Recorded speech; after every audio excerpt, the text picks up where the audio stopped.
Introducing the all-new Corolla.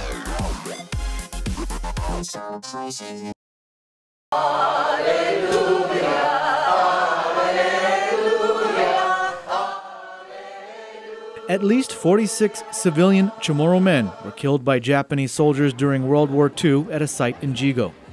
They were rounded up and taken to a part of Jigo called Chagui'an. On August 8th of 1944, just as American forces were completing their invasion of the island of Guam, the men were murdered. Today, Archbishop Anthony Apuron held a special mass for the victims at the Chagui'an site. Our 46 brothers who were massacred here hopefully died for their island and their people, their family, for their faith and for their God, and believed that they were called by God and that they had something special to do. These people really died for their God, their religion, and for their faith, as well as for their family and for their country and for their islands. Maybe someday they can be considered martyrs for the Marianas, if not martyrs for Guam. So eternal rest grant unto them, O Lord. Jigo Mayor Rudy Matanani says the only information they have on the massacre comes from some military reports.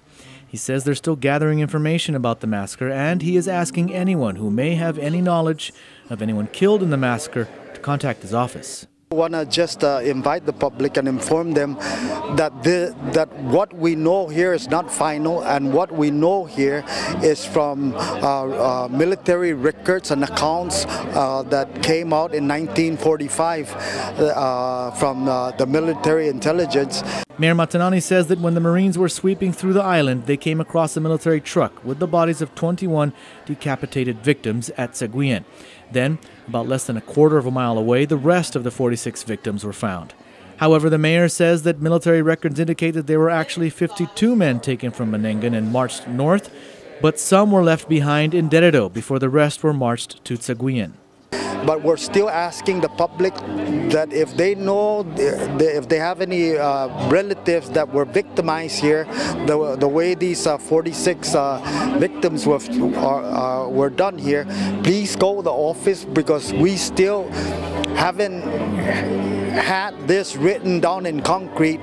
This can change at any time if they can prove that that any of their relatives were part of the massacre here.